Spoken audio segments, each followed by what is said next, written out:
You go through a roller coaster of emotions at different times, at different stages. There was something inside me that would say, no, I will show you wrong. I will prove you wrong. Public speaking is very important because it also takes you out of your comfort zone. But in order for you to, you keep hearing people saying, you have to think outside the box, think outside the box. Before you think outside the box, you have to think inside your box. I am now feeling successful. And what is success? I wake up with gratitude and I go to bed with peace of mind. I'm Farah Shammas. Welcome to Hotel Talk. We hope you enjoy listening to this friendly conversation between people connected by real life in hotels. Welcome to Amani Vernescu, who is joining us today on Hotel Talk to talk about hospitality, motivational speaking, and so much more. She is the founder and the MD of Quality Focus. She's a corporate consultant and trainer. And as I said, she's spoken at many, many international conferences. Amani, thank you so much for being here. Farah, humble, thank you so much for asking me to come on board. And hello, everyone. We can't wait to hear more about you. So where I want to begin is really at the beginning. So I know your story, but a lot of people don't, especially if they're maybe listening from abroad. Tell us a little bit about your origins, where you grew up, and how you ended up in Cyprus, because that in itself is a really inspirational story, and I think everybody should hear it. Thank you, Farah. Well, basically, I'm originally Palestinian. Both my parents are Palestinian. They ended up in Kuwait because of the war. And I was born the youngest of five. Basically, my father was the managing director of Kuwait Petrol Company. So you can imagine the kind of life that we had. We were very blessed in many ways. And Cyprus was the first place that my father fell in love with as a destination to come for holiday. I was perhaps 12 years old the very first time I came here. And he ended up buying an apartment as well in Cyprus. So we started coming for summer holidays for a couple of years after that. And then life happens. The war in Kuwait, the Iraqi-Kuwait war started. And because my dad already knew something was going to happen, considering he was in the petrol business, he took us out of school, sent us to Cyprus, where we already had an apartment. And then, unfortunately, we lost my father to the war as well. From there on, we found ourselves in a position where, okay, what do we do from here? My family thought, we don't have the means to complete your education for everybody. So each one of you is going to have to start working somewhere. And one of the first jobs I had, I was, I think, about almost 15 years old. That was a tourist steakhouse. Back then, it was a very famous place. And I must say, I'm always going to be grateful to Mr. Dinos because he was always like giving me food to take back home to my family as well, because each one of us were working. But considering we were refugees, without our status being clear by that time, we didn't have the documents. We were not really getting paid well wherever we worked. So you were 5 kids with your mum. Your mum was widowed, and the 5 of you all being quite young, like teenagers. And were you still at school at that point, or had you left school? I was still at school in Kuwait at that time, but when we came to Cyprus, I couldn't register in school right away. It was an issue. I mean, because you were refugees. Exactly. Yeah. I didn't even speak English at the time, so I had to get some books and cassettes. Remember those days? Yeah. And try to learn English through that. And it was really hard for me to learn at home. So you didn't have work permits. You were basically here on a tourist visa, no school, no education, and just trying to make ends meet, coming from quite a privileged and affluent background. Exactly. I mean, I remember once you telling me that you had, drivers and you had, a very we had a nice gardener, driver taking us from and to school and so on, had nannies and everything. I mean, we were blessed, thank God for that. And then it was a bit difficult to shift into the opposite direction. So here you were having people helping you and serving you and so on. And suddenly you find yourself in a position now you have to clean houses and toilets and work in the kitchen. And do jobs that basically you've never done before. You've never done before. And also illegally. And, to get money on the side, which it's not always the most sought after jobs then that. Exactly. You had to watch your back all the time. The thing is, they couldn't throw us out of the country because, and I'll be very honest, I'm very grateful to the Cypriot government because you had a lot of immigration people who knew our situation. They knew that they could not, throw us out because we didn't have a passport. It was canceled. We couldn't go back. We couldn't go anywhere. So they would see that we're working and they would close their eyes because they were very human in that way. They thought, okay, let's give them a break. They have to eat somehow. Let's not get there, please. So how did, but I want to get there because obviously that it didn't just shape you, it completely, molded who you are now. How did that affect you emotionally, psychologically? You go through a roller coaster of emotions at different times, at different stages. Did you feel resentful? Did you feel all of it? First of all, the first thing that you adopt is the victim mindset. Why me? Why is this happening to me? Why my oldest brother already went and studied to be a doctor, and I was being groomed to study medicine. It was my passion. It's what I really wanted to study. And here I was, all of a sudden, the only job I could do is I worked 3 jobs at the same time. One of them was across from the main police station from Four Seasons. There's that 7th-floor building in an underground area where we used to make burgers and spare ribs and garlic bread. I was working cleaning houses at the same time, part-time. I was also working in Taurus Steakhouse in the kitchen at the same time. So within 1 week, different jobs and so on. And I was so desperate to continue my education. So my family said, financially, that's not going to be possible or easy. So somebody mentioned to me about Foley's grammar school. And that's where I went over there and tried to gather money for the first tuition. And then they realized I could barely speak English. So God bless his soul, Mr. Foley at the time, he kind of took pity on me and he said, okay, let's give it a try and see how it goes. We tried for about a month and the tuition, we paid it in the beginning, but then I couldn't afford the rest of it. And they realized one thing to learn English, it's another thing to study different subjects in English. Yeah, to apply it. So there was a period of time where he said, okay, I really didn't want to leave. And he was saying, you can't afford it. So when people leave the classroom, you can just clean a little bit and pay only for your books. So I tried to do that for a little while. And then one of the teachers said, that's not going to help you in any way. So it's better we try to find you a school where somebody can speak Arabic and help you. We found a Lebanese international school where all the teachers were Cypriots, with the exception of one teacher who was a Lebanese. And she helped me out big time. And that's how I ended up getting my diploma, high school diploma, basically. But from there on, there were some other issues. And that determination, that's what I wanted to ask you. I want to hear everything else you have to say, but that determination, where does that come from? Do you think you were born with that? Or do you think everything that happened to you, being Palestinian, living in Kuwait, coming to Cyprus, what was it that's made you so ambitious and given you that drive? That's an excellent question, Farah. First of all, it's not just me. We're all born with a certain level of determination. If you look at a baby, an infant, that baby, when they see everybody around them standing up, walking, something inside them says, hey, I can do that as well. So you see the baby trying to stand up, and every time they try to get up, they drop. Something inside them says, no, I'm going to try again, and I'm going to try again. Of course, you have the parents that are motivating them to do that. But even without the parent being there are many, children that grew up without parents. Something inside them that says, I'm not going to crawl on all 4 for the rest of my life. I'm going to give it a try. And you keep persistently trying to push through that until you start walking. Can you imagine if this was not embedded in our system? But that's instincts. So the instincts of someone to survive, to walk, to run, the physical side of things, to eat, to maybe learn. But then there's some people who are, and there's nothing wrong with that, who are quite content with a minimum or an average. And then there's others that are more hyper and they're like, no, they have a different drive. They want more. They constantly, and you can see it in the same family. There might be one sibling who says, I'm okay. I just want a 9 to 5. I want to go for a walk in a park and I want to chill. And that's beautiful. And then you see someone else who equally, there's nothing wrong with that. It says, no, I want more. I want to own a penthouse in New York. I want this. And okay, we get into psychology now. There's so many different reasons, but what's your why? What is your reason? Emotions. Do you think? Emotions are significant drivers of decision making. And there are certain emotions that were, let's say, infused in me from childhood. I would come home with the school report and my dad would see it's 19 out of 20 and he would say, did somebody get 20 out of 20? And I would say, yeah. And he would tell me, so what's missing in you? What does she have that you don't have? Why did she manage to get 20 and you got 19?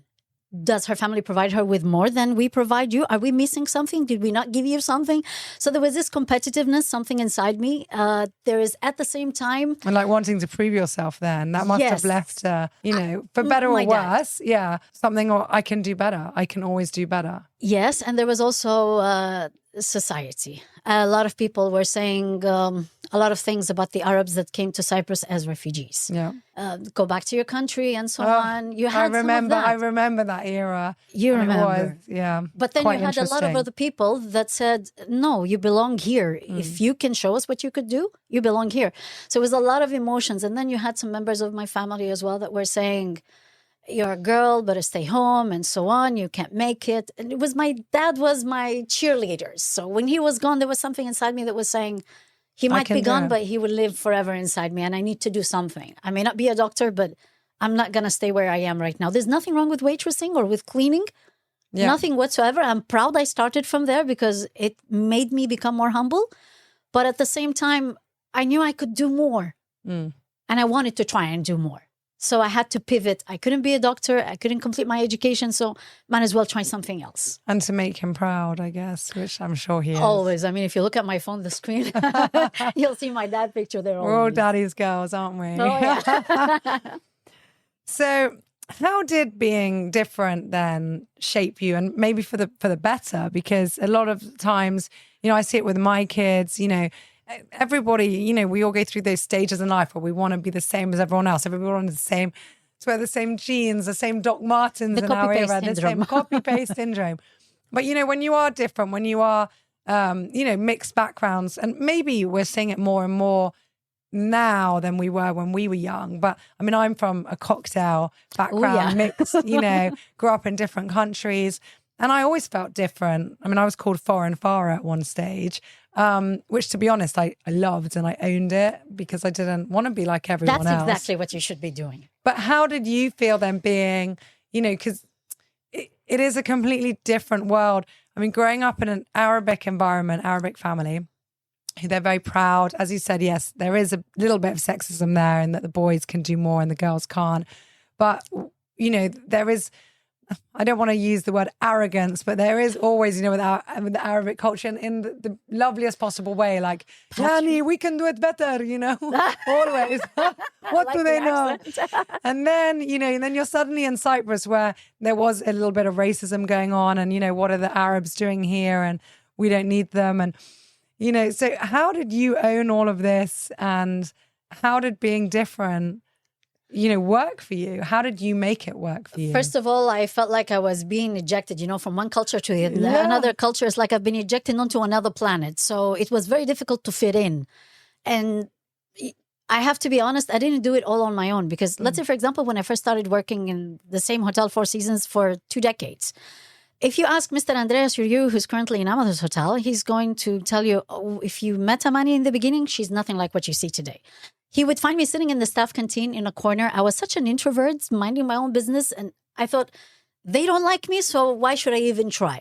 I would sit and eat on my own. Until one day he called me in his office and he said, okay, listen, I see something in you and I believe you could do more than just go and sit on your own. So I'm going to give you a challenge. And you know us, you give us a challenge, something sticks in the head. You sparked the light there somewhere. I need you every day to go to the staff canteen and look for an empty chair at a table that is already occupied by some of your other colleagues. It doesn't matter what department they're from. Just go and ask, can I sit there? I said, but my English is not so good. That's the only way it's going to get better, by practice. So just go sit there. Introduce yourself. Try to get involved in the conversation. And at that point, what job did you have? I was actually, at the time, I was hired in the hotel to polish cutlery at the back. And I remember Mr. George Moskis, God bless his soul, he was passing by from the back. And we have this in our culture, somebody older than you stops to speak to you, you stand up. Yeah. So he was surprised that I stood up. And he said, why you stood up? And I said, it's impolite. Yeah, exactly. And the next day I know I was called to work in a restaurant from there on. And I was supposed to be trained. And there's a funny story to that, actually, which I'll tell you about later. We want to hear funny stories. Well, I didn't know anything about working in a restaurant. Nobody ever showed me how to work in a restaurant at the time. And the Chinese restaurant got busy all of a sudden. And Mr. Sotos comes and says, Amani, quickly run to the Chinese restaurant. I'm thinking, we have a Chinese restaurant? Yeah. I didn't even know. Back then, they didn't have orientation. Now it's one of the most important things. They do orientation to all new employees. So I run into the Chinese restaurant, and you have Christina, who was the supervisor at the time. She gives me a couple of bottles of wine. And imagine I came from a culture where I never touched alcohol before. So she says, open these on that table. There was a long table of 31 persons. And she said, serve the person at the head last. I was like, okay. Somebody, Kridonas, noticed I couldn't open the wine. I didn't know how. So he opened a bunch of bottles that were already on a trolley on the side. And he said, start serving. So here was, I start serving the first person. And I see that they turn around, look at me in a funny way. I start to feel very uncomfortable. Every time I move to the next person, some were not paying attention and some would turn around and look at me. So what is it? Why are they looking at me? I felt so intimidated, so uncomfortable. By the time I reached the person at the head, he goes to me, come to whisper something in my ear. How long have you been working here? I said, I'm sorry, sir. It's actually my first day in a restaurant. He says, okay, go pick up a tray, remove all the glasses. You just poured wine on top of water. Oh my goodness. Oh my God. And then I was really embarrassed, and I had this habit when I'm feeling embarrassed for a mistake, I'd make a joke. So I made a joke, and somebody asked me, you're not Cypriot, where do you come from? And because of my visa situation, I said, well, the last letter is E. It's not far away from Cyprus, on the news every single day. Good luck guessing. I was getting out of the restaurant feeling really bad for the mess I've just done. And the boss started shouting at me and there, get away from here. You made such a mess. The guy at the head is Mr. George Moskis, God bless his soul. The guy next to him is King Constantine of Greece. The one next to him is President Vassiliadis. And the table was full of politicians, MPs, and so on. So you can imagine how I felt at that point. 20 minutes later, I get Mr. Sostos Diagos coming back to me and telling me, they need you back in the restaurant. Thinking, what? Why? Haven't you heard? Are you crazy? Just go, don't do anything, just clean tables. That's it. Don't do anything else. They wanted more clues about where I come from. So it became more of a fun interaction with them. Yeah. And at the end, they couldn't guess where I come from. They went through the map and they couldn't guess where I come from until the son of the king, the prince, guessed where I come from. And in the end, King Constantine told me something which stuck in my head. Something along the meaning of, treat a king like a king, he'll make you his slave. Treat a king like a human being, he can make you his queen. Something along that sort of idea. So that kind of stuck in my head that, okay. Everyone's human. Everyone's human at the end of the day. And also probably because they are, very traveled, very educated people. They're not mean people. They could see that you were nervous. They could see you were young. They could see it was your first day. And it just goes to show that they were human as well. You know, no one was there being arrogant or shouting. Who cares? So what? A bit of wine was wasted. So what? You know? That was my first experience where disaster was turned into an opportunity. I got my first pay rise on the day and I was moved into training to work in a restaurant. Yeah. And it was a Chinese restaurant. So there was something constantly inside me when someone was telling you can't do it or go back to your country or anything as such. There was something inside me that would say, no, I will show you wrong. I will prove you wrong. And you've touched on a really interesting point about company culture that starts at the head with the owners, with the managers. And you stayed at Four Seasons for 19 years, nearly 2 decades. Was this why? Was it being part of that family? Was it the reward ethos and methodology that they used? What was it about? We're saying specifically about this hotel, but it could be any company. What is it about companies that keep employees there for so long? Normally we say if you want to build a house, you hear a lot of people say if something goes wrong in a company, it's the fish stinks at the head. You keep hearing that all the time. And it's so easy to point fingers and blame somebody else. But if you want to build your house, do you start from the roof? You don't. You start from the foundation. If your foundation is not solid and has cracks in it, whatever columns you put, it will not be able to weather a storm when it hits. So basically, the culture of Four Seasons was, or any hotel that managed to keep employees loyal to them for so many years, like you have here. I've heard some of the interviews. Some of your people have been here, your chef, 30 years? 35. 35 years. Yeah. My God, it's, he can write books on that. Definitely. We have some fun stories. All down to a culture. One of the things that I got to learn when you step into any new culture You don't expect that the people within that culture to change the way they work and they operate based on your own values and your own beliefs. You have to become like a sponge, absorbing from all your surroundings while getting the best practices and learning from everybody else around you, but filter out anything that may interfere with your own identity. You can still hold on to your own identity, but become more of a cultural fit. It is your responsibility to become suitable for that culture you stepped into. In that particular hotel, I was blessed because I got a lot of slaps along the way. Every single slap at the time, I was living with the victim mindset. Again, why me? Why it always happens to me? Is it because I'm a foreigner? Is it because they see me as somebody, oh, she left her family before she turned 16, so she doesn't have any values in her? Is it because it was all in my mind? It was all in my mind. I was thinking, this is a toxic team, but I never stopped to ask myself, am I the toxic person within that team? It was a culture that was constantly making you question yourself, making you always evaluate yourself. And the people that manage to sit down and evaluate frequently and consistently are the ones that manage to thrive within that culture. But the people, as you said, you get from the same family. There is that story of twins who grew up with an abusive father. Fast forward 20 years later, they meet the two of them. One of them is strong, dynamic, working hard to prove himself in society. And the other one is alcoholic, just like his father. And when they ask, why are you alcoholic? My dad is an alcoholic. They ask the other one, why are you alcoholic? My dad was an alcoholic. Why you're not, yeah. It's what you said earlier, Farah. Something inside you, but in order for that one thing inside you to grow, it's a seed you have to fertilize yourself. So we are going to fast forward then for when you started 20 years later. Why your own business? What was it then that, you learned so many lessons, as you've said, along the way. And then you went from that, from head of quality control, I think, when you in the end of 4 seasons. And you decided to open your own business to impart your knowledge with others, to help others grow.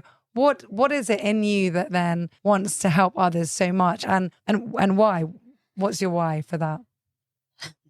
All right. Working in 4 seasons for so many years, you feel that I have done all I can when it comes to how much I can grow. Mm-hmm. What are the options from there on? Do I want to become a hotel manager?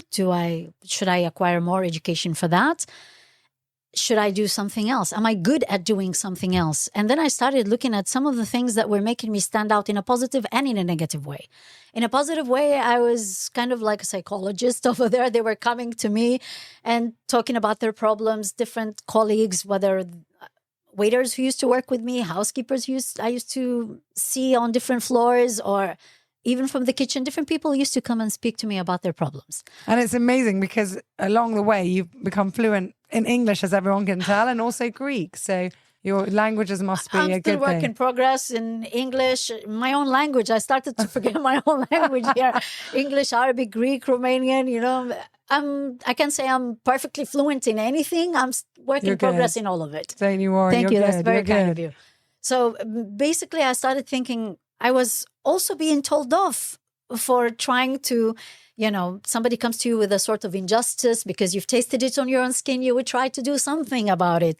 And I was often being told, Amani, just stay in your lane, focus on what you have to do and let everybody else carry their own cross, as they call it, At some point I said, okay, every child have to cut the umbilical cord in order for them to grow. You can't stay in the womb forever. And although that place, I will always be grateful to it. They have given me a life. They have given me a second chance at life, because if it wasn't for everything that they have infused in me and the passion they have infused in me for quality in all its forms, especially in communication, which is the foundation you build everything on. If you cannot learn to communicate and be empathetic in your way of communication, and as you said, communication is a two-way road. You have to learn how to listen more than speak. Well, yes. And I actually wanted to go on to that. Because you are a public speaker, and I think you train in that as well. Yes. you help others become better. What is it about people that makes them less good at public speaking? We were laughing before the podcast started about some people coming on and feeling very nervous, or other times that I've had to interject and help people in a podcast to finish, complete it because they felt so worried about what they're saying. How can people become better at public speaking? And Why is it so important? Whatever you do in your life, whatever job you have, even if you're a housewife, you're in sales. You're trying to sell an idea. You're trying to sell your opinion. You're trying to ask the kids, please do eat that vegetables. You don't have to have a pizza every single day. Please finish your homework. Please do so and so. Whatever you do, you're in sales. Public speaking, whether you're standing on a stage in front of 500 people or it's on a one-on-one conversation with somebody, it's still a form of public speaking. So your influential skills are very important. And life's all about perception. I've had people, and a lot of people, they say, you're born with it. Yeah, some people are born with it, but I wasn't born with it. And practice makes what? Perfect? I don't believe in the word perfect. Perfect is a perception. There's always a way to improve on something. So practice makes progress. First time when I wanted to do public speaking, I got that knot in my stomach. And I'll be lying if I tell you that every single time when I first go on stage, I don't get that knot in my stomach and I don't get a dry mouth immediately. It happens to all of us. Everybody's capable of doing public speaking. I am dyslexic with ADHD, and I have people that have that. And for years, they said, there's no way I cannot do public speaking. I got up on stage and I froze, and there was no way I can do that again. And you would be surprised. Now they are going and asking to be on stage. They are more interested in doing that. Public speaking is very important because it also takes you out of your comfort zone. But in order for you to, you keep hearing people saying, you have to think outside the box, think outside the box. Before you think outside the box, you have to think inside your box. You have to try to analyze yourself. The SWOT analyses, your strengths, weaknesses, your threats that come from previous traumas. You need to analyze that. You need to analyze that and understand, okay, bravo to me, I'm good at so-and-so. You would be surprised. People that you sit and have conversation with, they are so open and fluent. And the minute there's a microphone in front of them, there's nobody else. It's just you and them still. And you just put a microphone. Something shuts down. And there is actually a psychological scientific explanation for that. We go back to the times of dinosaurs, the primitive days. Instinctively, there's the three brain concept.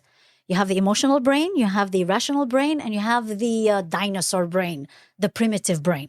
And that's the one responsible for all addictions, and it's the one responsible for instinct, fight, flight, freeze, or fawn, all of it. Back in the day, when you had somebody who's hunting for survival, if they're in the middle of open space, feeling all eyes on them, they automatically feel that fear, that they hear a small sound and they need to freeze. That has been passed on to us generation after generation until today. We all have that embedded, hardwired in our system. That fear of standing up and all eyes on you.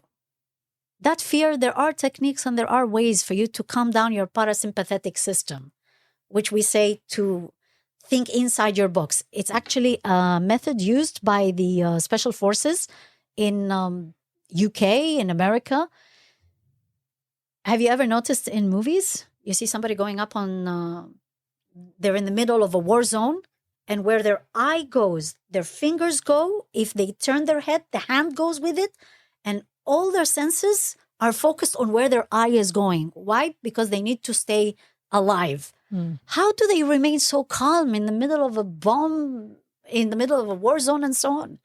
They calm down their parasympathetic system, which is more like a system in the body that works like the mechanism of a fridge. Its job to cool down your body. And the parasympathetic system in our body cools down your nervous system.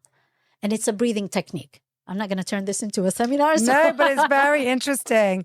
And I think also it's so important for kids to learn, from the beginning. So not to have to reach, their 40s or 50s and suddenly be reach their managerial level and suddenly say, oh, well, I can't do that. I can't speak in front of my team, or I can't get up on stage, or I can't even accept an award, or whatever it is.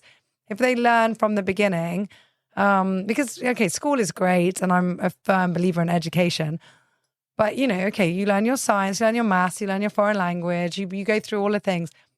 But you have to learn how to listen and listen well. Oh, yes. Not just to what they're saying, like the facts and figures, but really listen and understand, why is someone saying that? How does that affect me? What's going on? And then also how to speak. If you put your hand up in class and say, yeah, I want to answer that, and you don't present yourself properly, or you mumble and the teacher can't hear you. Exactly. You've got to learn from the beginning and to fight your corner, to be proud, to say your thing. And I think a lot of kids don't get that opportunity to learn that. I think most, 99.9%. I'm glad you touched on that point, actually, because there is something that especially children, they have. It's called the mirror neurons. In the United States, for example, they started now embedding emotional intelligence in the schools, in their lessons, in everyday training activities for their teachers and for the students. And they've already noticed there is like 10% improvement with kids' behavior. Behavior. Kids' behavior. So less bullying, less burnout, less, believe it or not, children can have burnout as well because they get a lot of pressure. And I call it the end of term feeling. I mean, I still use that here. October, I'm like, I know. My door's going to be knocked on 1,000,000 times in the hotel. Everyone comes in and Q's crying. I can't take it. It's a lot of pressure on them. I'm like, it's end of term. Don't worry, guys. Winter season's coming. That's emotional leakage. It's still the same. And with the kids now, end of term. Always. So it's starting with emotional intelligence, which a very big part of that, they teach them about self-awareness, to understand and to locate certain emotions that you're feeling. Yeah, because if they understand themselves, they're going to understand others. Exactly. How can you understand them? I didn't like it when someone laughed at me because I mispronounced whatever, or I spoke like that. Oh, so if I tease my friend, they might not like it. And to really be in tune with that. Speaking of that, I grew up with lisp. I mean, I couldn't pronounce my S's. I was going like this, and I was picked on a lot because of that. But that's cute. You've got to be proud of that. It's still there. Sometimes, when I was speaking, you can still hear it there. So I haven't noticed, but I think it's lovely. So I camouflage it. Yeah, no, it is. It's really important. I feel very blessed, actually, that just by luck at my boarding school, I was doing acting classes, and then my teacher at the time said, Farah, I'd like you to do public speaking. And I was the only one in my school that did it. And I was the only one, I think, that was asked. I don't even think the others knew that you could be graded. Like the You've same got thing, this like energy in you that, so it introduces you before you open your mouth. Well, thank you. Well, just loud and proud. Now I'm reading the subtitles on your face. She's blushing, everyone. But but it was a really good thing. And, just like you do music and you can get grade 1, 2, 3, 4 to 8. I mean, I got grade 8 public speaking. And Fantastic. I think it was one of the things that really helped me in my life because and I'm not perfect at it. But as you said, like, who cares about perfection? You just do your best and you keep progressing and you keep trying. Exactly. So, like, for example, my goodness. One of the things that you asked me, why did I decide to get into training? What could be more rewarding than to know that you've contributed to somebody's peace of mind? Because peace of mind comes when you manage to do something better with your life, when you feel comfortable in your own skin. Feel better about yourself. Then again, as a trainer, your job is to plant seeds. A trainer, you are a gardener as well. You plant the seed.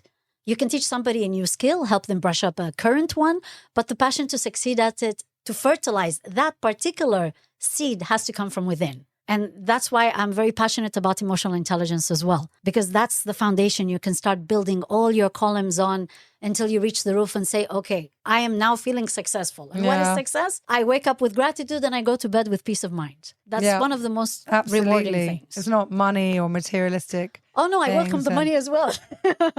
Of course, everybody enjoys a bit of luxury. We said that actually with, I think it was episode 16 with Elizabeth. She was like, everybody likes to have a treat.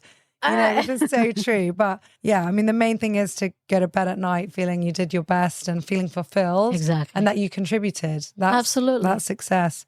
So, okay, you mentioned earlier about some fun stories. Come on, you're still in hospitality, but you were specifically working in a 5-star luxurious hotel for nearly 2 decades. Hit us with some fun stories, guest stories, funny things that happened. Okay, well, as a woman working in hospitality, you get to meet a lot of men. And you're a good-looking woman as well. Oh, thank you for that. It's called makeup and a lot of it. But keep it coming. Don't stop. So sometimes you misinterpret even an interaction from somebody. Like I remember I was working in the Chinese restaurant and there was a table with 8 men sitting there. And one of them says, what time you get off work? So, you know, where the bell rings immediately in your head and you're trying to find a polite way to say, I'm sorry, but no. I even was wearing a fake engagement ring, you know. Just Brilliant. exactly. So somebody asked me, what time you get off work? And I didn't find the polite way to say, I'm sorry, but whatever you're thinking of, not going to happen. And immediately he read the subtitles on my face and he said, I'm not asking you out. I have something I want to give you. And it was my first introduction to emotional intelligence. He was a psychologist from the United States who came to Cyprus for a conference, and they were all psychologists that night. And he had a book. We had interacted at the dinner table while I was serving them. And he said, I believe that book will help you. And he gave me a book that was called Emotional Intelligence and Why It Matters More Than IQ. That changed my life. That particular book really gave me a head start in life. You started to become more self-aware. You started to realize, you know, you're not the victim. Sometimes you're actually the aggressor. I find myself until today subconsciously not realizing that I might be thinking this happened to me, poor me. So I have to pull myself out of that mindset. And I call it a mindset, SET, because you have to select each time to divert your focus from what you might think is a disaster, because it might actually become an opportunity if you find that one point to focus on and reframe it as, you know what, I'm going to focus on the good of that disaster. Is there something good? I'll start searching for that. So that was embarrassing for me because I was looking like I'm trying to, you know, thinking, oh, everybody want to ask me out when it wasn't the case. Another funny story, I was serving another table of 8 men. And the first 2.5 years working in Four Seasons, nobody knew that I could understand and speak Greek. I just kept that to myself. I did the same thing with my husband. I learned Romanian. He didn't even know I can speak and understand. I was practicing with my colleagues in the hotel. So for 2 years, I'd hear what was being said and understand a little bit more about the people. spy, I love it. So I was serving one table and I was always speaking in English, and they were bachelors, and they started speaking between them, and all of a sudden one of them says, oh, I know that girl. And I'm thinking, what is he talking about? I don't know him. I've never seen him before. And he starts telling them a whole story about what we did and getting into really nasty details on the spot. Hilarious. And I'm thinking, what? So that's how everybody discovered that I spoke Greek, because Brilliant. I had to speak in Greek at that time and say, I'm sorry, have I ever met you before? Put him in his the whole table place. froze. And then all my colleagues realized, you speak Greek? Did I say something I shouldn't have? That sort of thing. I love it. I love it. But you know what? You've touched on it. It's definitely in the first story, kindness. So emotional intelligence, but kindness, which is something, okay, that's our slogan here at St. Raphael, radiate kindness. But I see your posts are all about being kind. It is. It's about being kind to everyone. And like these gentlemen who were there, again, they recognized something in you. They wanted to help you in whatever way they could. And they gave you this book. And they didn't have to do that. They didn't have to go out their way for that. But it's spreading that love and that energy, and just giving someone that 1 minute recognition can make someone's day or week or year, or in it your changed my case, life, change actually. your, In my case, it changed my life. I need to emphasize, when I first started working at the hotel, I was a terrible employee. I was surprised they didn't fire me. I was like a bull in Chinatown. I mean, breaking things. I was serving a soup one day to somebody and the soup fell in the pool, tomato soup. You can imagine what kind of a mess I used to be. Late to work, lazy at work, until one day Mr. Kosat Seriodi came to me and said, pick a hand. And he had his 2 fists pointed towards me. And I picked a hand, and inside it was saying, I don't deserve to be here. And in the other hand, it was saying, give me another chance. So why do you believe you don't deserve to be here? I said, it's not that I don't deserve to be here. I don't see my life going anywhere from here. I wanted to be a doctor, but I cannot even register to study. I finished high school, but I cannot continue my study anywhere else. I cannot do much with my life. All I can do is be a waitress, and that's about it. I can't go anywhere from here. And he said to me, I see something in you, and it's a pity that you don't see the same thing in yourself. Because if you are to give me your best for 1 month, I'll provide you with the education that you need. But if you have the best education of the world and you come in this place and you show that you don't care, you're not kind to people, you're not kind to yourself, you're not giving yourself a chance to thrive, you're not giving yourself a chance to challenge your own assumptions of what society puts in your head, that's as far as I can go.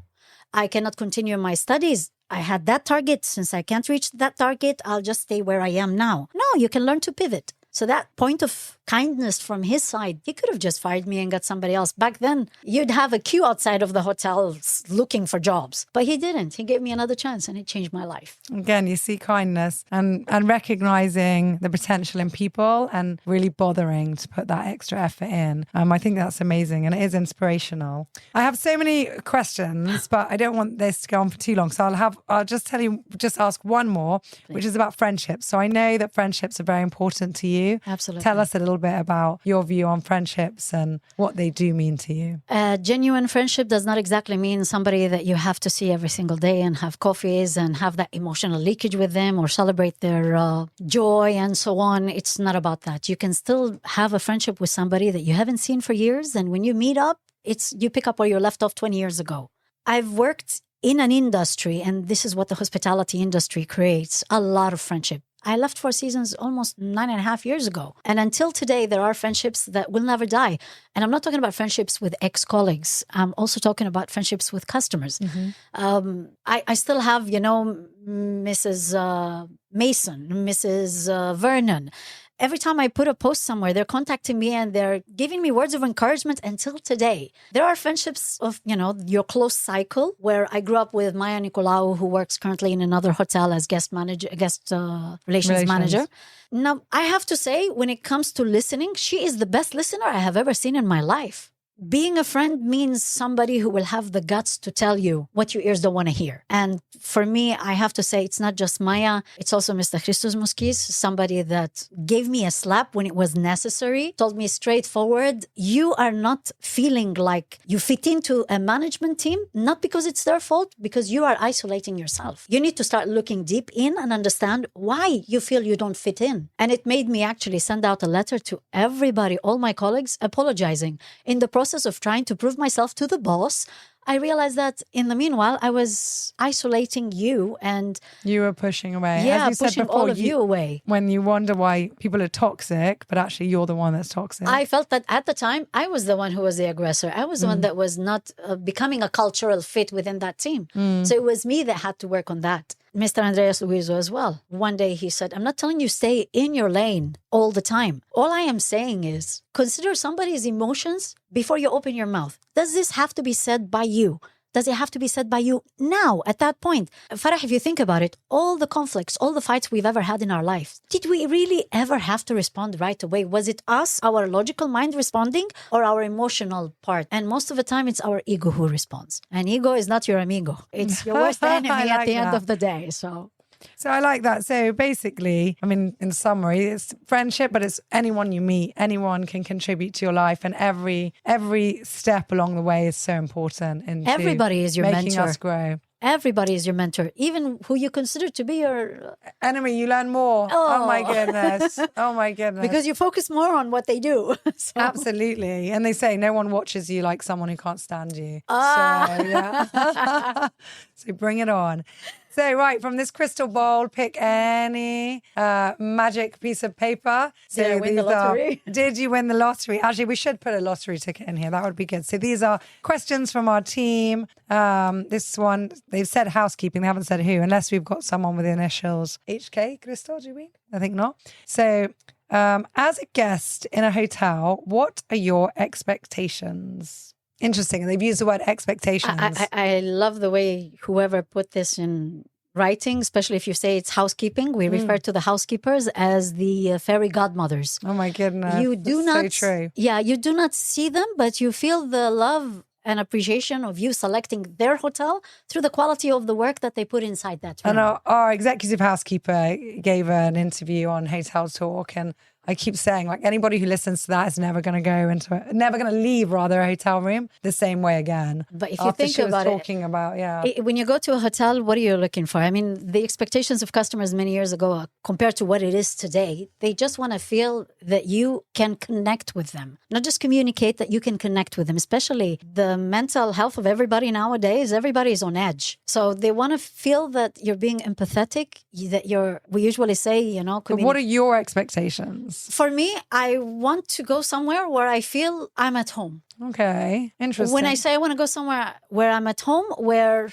The team members are not going to look at me as a source of a good comment that I will write on TripAdvisor for them, or a source of a tip, or a source of, because let's be honest, it is there. But what do you mean by at home? Because we've had this conversation internally in our hotel, and the quote "home from home" is used so much, and a lot of guests say it. But then we've realized, we're like, do you really want to feel at home? Like, you don't, because if you did, you stay home. Like, if you really wanted without to feel, having the cooking and cleaning. Well, exactly, without having. So maybe that is what you're looking for, like to be somewhere where you feel, completely at home in quotation marks, but not doing your cooking and cleaning. But what is it then when you say at home? What do you really mean by that? The pampering part where it comes together with authenticity. I don't want somebody who's coming to serve me something from point A to point B.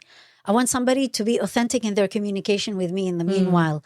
So when you're coming to serve me something, put something at my table, or I interact with you in the corridor, I want to feel that smile, that smile you're giving me, it's real. And in order for that to be real, again, it all goes down to the culture of where you are going. Professor Dimitri mentioned something that's very important with metaverse nowadays. A lot of people. That was an interesting. That was a beautiful interview. A lot of people, they want to know, what am I stepping into? That's a fantastic thing. Yes, you want to see what you're stepping into, but you're taking away the element of surprise. And sometimes you step into a new hotel and they want to surprise you, pleasantly surprise you. The expectation for everybody, more or less, are the same. Yeah, nice, clean room, good food. But what is that plus one that somebody is willing to give you? We know. How will they make you feel? Exactly. Because the point is feel welcomed. Yeah. Exactly. Now, we used to focus a lot in training. You serve from this side, you clear from that side. People are not going to pay attention if you're serving them a plate from the left or the right, or if you're going to complete all the procedure, operational standards when you're checking them in. They're not going to pay attention to all that. What they will pay attention is that invisible hug you're giving them, is the fact that I'm leaving from your place of work, but I'm going to leave with a beautiful memory. We say there are 4 stages of a customer perception. The first impression, heart of the experience, last impression, which is your opportunity to try to fix anything that might have gone wrong, and the lasting impression. The lasting impression is that image, the icon that remains in your mind for that place you've just visited. I want to leave with a positive one. I want to leave with one that makes me feel that's if someone will come back. Exactly. We just said it the same time. Exactly. So yeah. Oh, Amani, thank you so much. Thank you for your time and your input and your Thank you for everything that you do. I mean, you're sharing your experiences with us. I have to be honest, all those posts that you're putting in there, they're so full of positive energy, and I'm really grateful for that. I mean, I'm usually considered somebody with a lot of positivity. And you are. To read some of your posts and watch some of your posts, and those little posts where you say, reminder of the day, be kind. It doesn't really cost you much. And at the end of the day, somebody was kind to you at some point. Just pay it forward. Yeah. So thank you for everything you do. Thank you, my dear. Thank you. Thank you. All the best. Thank you, Christo.